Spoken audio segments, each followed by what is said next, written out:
Good morning. Welcome. It's good to see each and every one of you here. I'm glad that you're here this morning. Get settled. Well, I want to start this morning with just a brief summary, so we can do a little bit of review. But a brief summary of the book that I've kind of been working through here of Alan Hirsch's book, The Forgotten Ways. To begin to tie some of the elements, the things that I've been talking about as Jesus is Lord. I think it's on your fill-in sheet. I know it is. Jesus is Lord and disciple making are two of the elements that we've talked about so far. So let me just start to tie that together maybe a little bit. Maybe this is a review. Alan is a little critical of the church in general, church as a whole, and that we have forgotten simple and yet powerful ways for us as His church to be the people of God, to be followers of Jesus, to reach people for God's kingdom. He's a little critical of that, and he tells us that the pieces that we need, as well as the title said, he says that we've forgotten those. Those are the forgotten ways, the things that we have forgotten as a whole church that have been vital in the movement of the early church and the exponential growth that it has had, as well as the second big illustration, current illustration he gives of what is happening in China today, even amongst significant persecution on how the church is growing there. So he's identified these 6 elements that must be present for churches to grow God's kingdom. Jesus is Lord is number 1, encompasses everything that we say and everything that we do, and disciple making has to be at the top as a critical piece. Today we're going to move into what he calls, well, I'm going to stop. I titled the sermon Mission Possible, and I see some of you, maybe you're thinking of the Mission Impossible theme song as you've watched the movie or whatever, but I've titled the sermon today Mission Possible. As Alan titles this chapter, Missional Incarnational Impulse, and if you're like me, I said, "What you talking about, Willis?" when I read that. And I had to read, what in the world is he meaning with saying missional incarnational impulse? So hopefully today I can weed through some of that and simplify it for myself, and hopefully you get a picture of where I'm going, what he's talking about here. There's 2 parts to this. Missional he talks about, and incarnational. And I want to start there.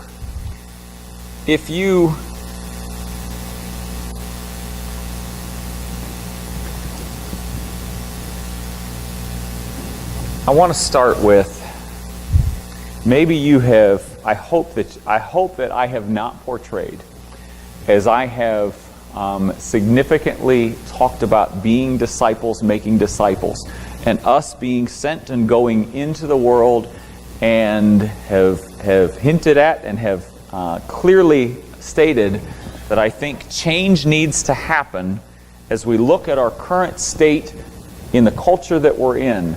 I hope that I have not said that the ways of the past were wrong, that the ways of the past were incorrect or bad.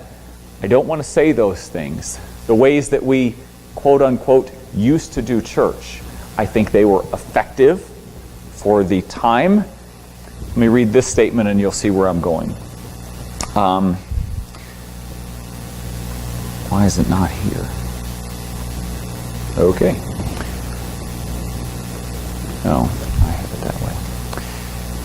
And Jeremy, you had mentioned mispronouncing a name. I'm probably going to mispronounce this guy's name. The quote is on your fill-in sheet.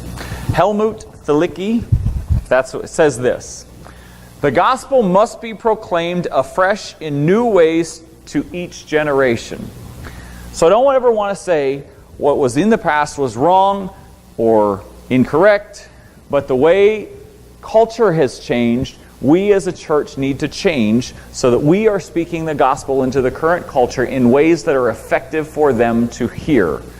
He continues, the gospel must be constantly forwarded to a new address because the recipients are repeatedly changing their place of address with culture. As culture changes, as each generation changes, the gospel message doesn't change, but the way that we present it needs to. I want you to think this morning, as I'm going to show the illustration, I think it's up there. Go ahead, Gordy, and switch to the next one. I want you to think of the illustration as I talk of sowing seeds this way. Not many of us do it this way anymore. We would use a 3-point PTO spreader and spread it. We wouldn't do it by hand, or depending on if we're planting corn or soybeans, we've got big equipment. But I want us to have this image in our mind as I continue. This image of sowing seeds into the world. The word missional. So I'm jumping back to Alan's title of missional incarnational impulse. The word missional fairly simply means being sent. Missional, being sent. We can easily identify, easily understand that we are a sent people. We know that God commanded us, go to all the world, make disciples. We are a sent people. It's what he means by missional. We can identify that, fairly simple for us to do that. John 20:21, and that picture didn't show up real well, but it was a picture of a church with an arrow of being sent out. So missional, we are sent out, being sent. John 20:21, Jesus said to them again, peace be with you, and the part I wanted to focus on was what I put bigger letters, as the Father has sent me, so I am sending you. Words from Jesus, as the Father has sent me, so I am sending you. Missional, being sent. Now, we are a sent people. Jesus as sending us out, sowing the seeds. If we are the sent people, we are the seeds that are to be planted. We are the seeds that he is scattering. This is, yes, we know we should do mission. That's missional.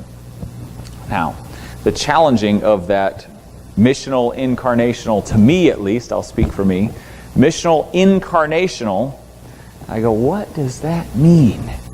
The incarnational part of what he's talking about is the how. This is the how we do missions. So, and as God sows us, he sent Jesus, first off, to be incarnational in the culture we read in the Bible. He sent Jesus to live among us, to live among humans at that time. It's a little profound for me to think this is God, the creator of the universe. I love pictures of galaxies, pictures of the colors that are there. It's profound to me to think of that God has created those. It makes me feel rather small and insignificant. Makes me also realize God's awesomeness and power. And I look at those and I think the God that created the universe sent his Son, and it was profound for me to ponder this thought, that Jesus was here on earth, fully divine, fully human, God was living amongst people for 30 years. And we don't hear anything, not much. We hear a little bit when he was 12. But for years, there's nothing that we really know or we really hear about God living on earth. It's a little profound to me of thinking of the God creator of the universe.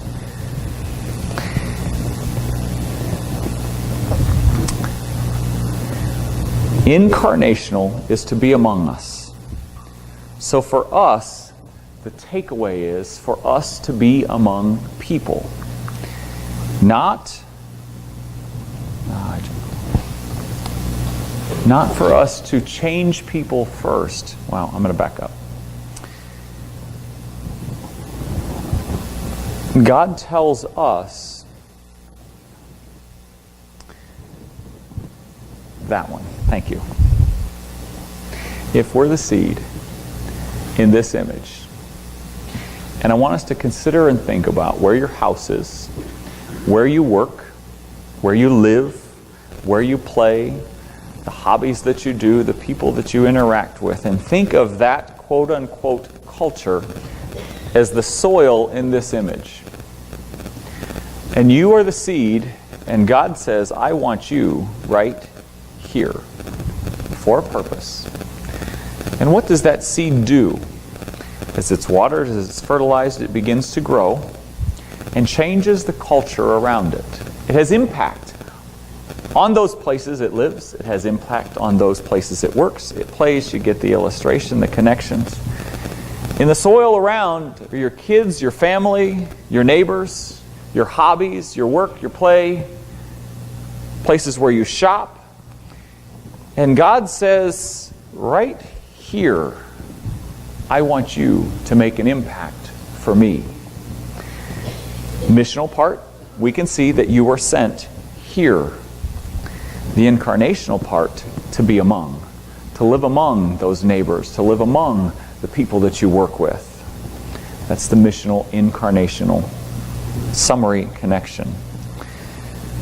And he says, I want you to live among those people to tell them about me. Not to stand there and say, you need to change, but for us to join people where they are.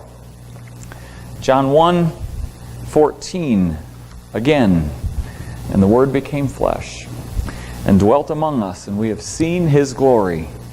Glory as of the Son from the Father, full of grace and truth. Jesus came and dwelt among us, full of grace, full of truth. I love it that grace is always first. I think it needs to be. We don't come saying you're wrong, you're pointing sin, but we come with grace first. There were some illustrations of some churches, and I'm going to challenge you, I think, with what I'm about to share. As we think of how our church, now, so we can think of that seed in the image that I shared as us as individuals, as us as couples, as us as families. We also can think of that image as us as a church. That God planted PV right here, stuck us in the soil, and said, impact the culture around you. And the question becomes, how are we doing that? Now, I think I'm going to challenge you with some of the examples that Alan Hirsch brings up of what some churches are doing, and granted, I get it, it doesn't fit in our culture, but one church he talks about has had a significant ministry by they run and own, I'm not joking, a nonprofit pub so that they can impact in conversations that happen there through the people that work there and the people that come there. Their employees, my understanding, is that they're people from the church, and they can have conversation with people that come to the pub about Jesus. Another church has specifically bought a shopping mall. I get it, they're kind of dying out, but then they have a seat at the table of impacting all of those companies, all of those other businesses that come in to have a shopping mall.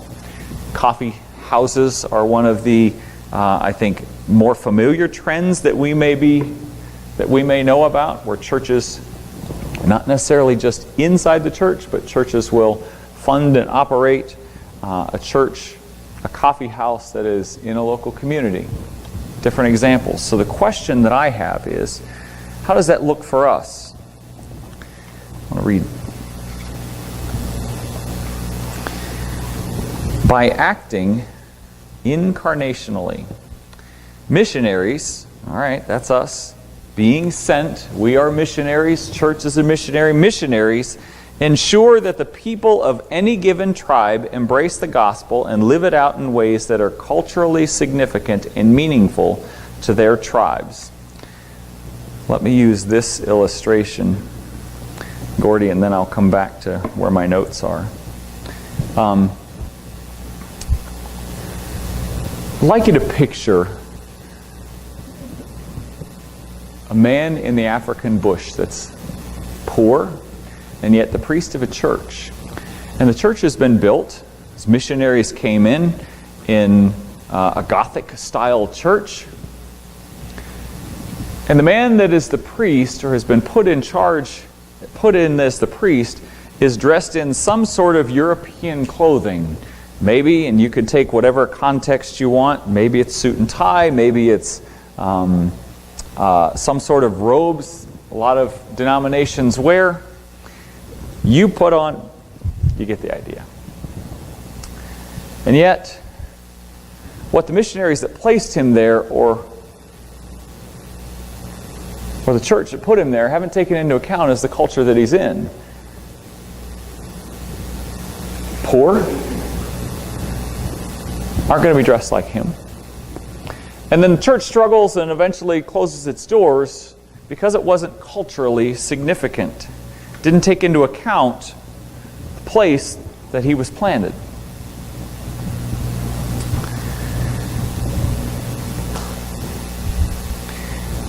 I'm going to use the, I know that you're going to get a chuckle out of this.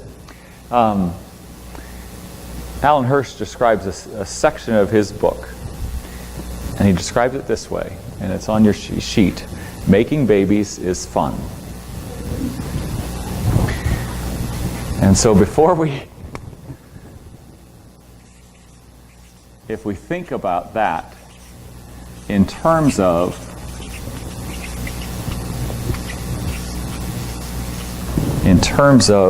disciples who are making disciples is what he's meaning, or churches who are planning churches, who are planning to churches. That's exciting and that's fun. And I want to draw out this illustration of the seed that's planted. And God has called us to be that seed, to affect the culture around us and plant seeds in other people that He grows and He waters. And let's say that this seed affects, maybe you're the star, and this seed affected me as the square, and you get the idea, and then we have, I don't know, whatever the shapes are, that the growth, and this person, well, I'm just going to start drawing circles so you get the idea. And it keeps going out. Get the idea? Where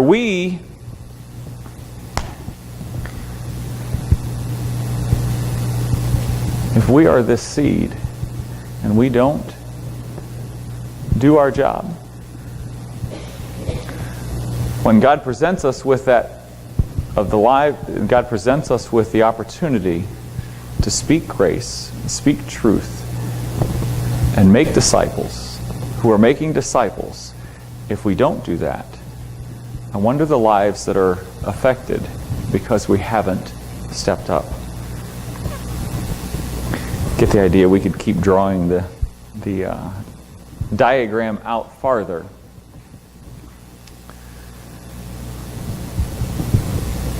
1 Peter 3:15 tells us this.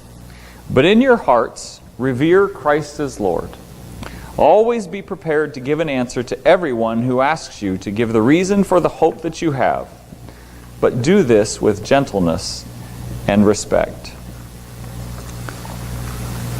As I believe that God has placed us, planted us in our culture, where we live, work, play, and we're to affect lives, people around us, not by being overbearing, not by being forceful of standing on the street corner and preaching, you're going to hell, that fire and brimstone, if you don't change your ways, but with grace and truth. Being in those places in relationship with people where we can speak when the opportunity comes with gentleness and respect.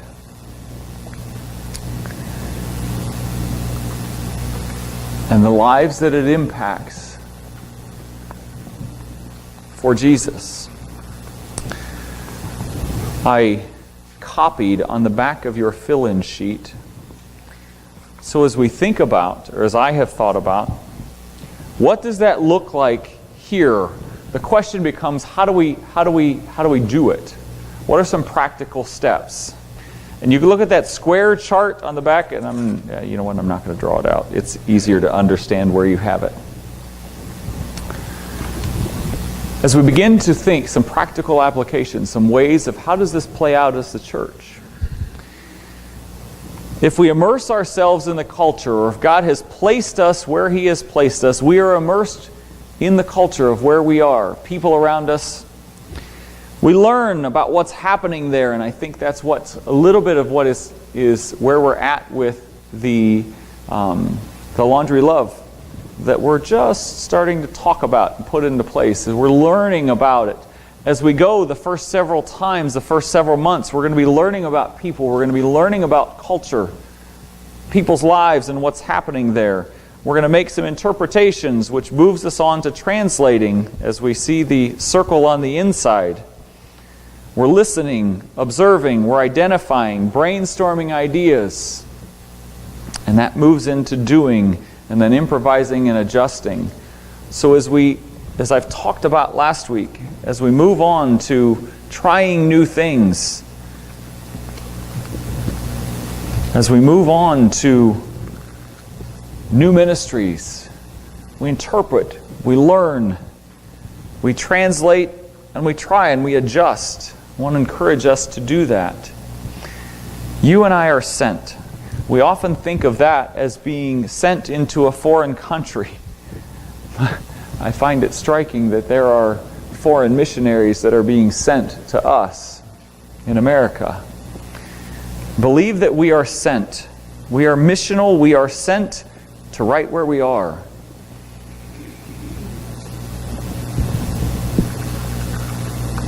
You're sent to be among the neighbors that you live next to. Sent to where you work, sent to where you hang out. And I encourage us to be there, be present, be a good neighbor, and let Jesus shine through all that we say and all that we do. That, to me, is a mission that's possible.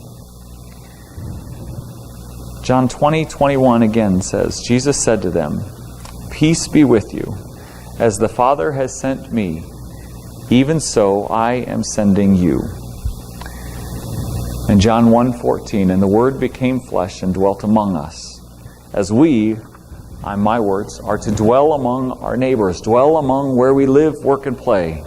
"And we have seen His glory, glory as of the only Son from the Father, full of grace and truth." Let's pray. God, I thank You for this morning.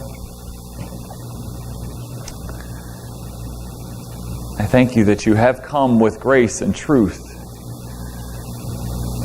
I know that we can identify that we are a sent people, that we often look to programs or somebody to tell us what to do, or where to be, where to write the check.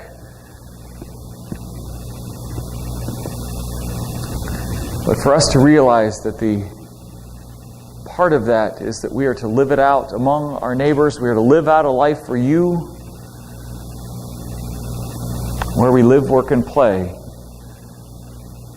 I pray for those opportunities to come along for us to glorify, magnify, and speak about You.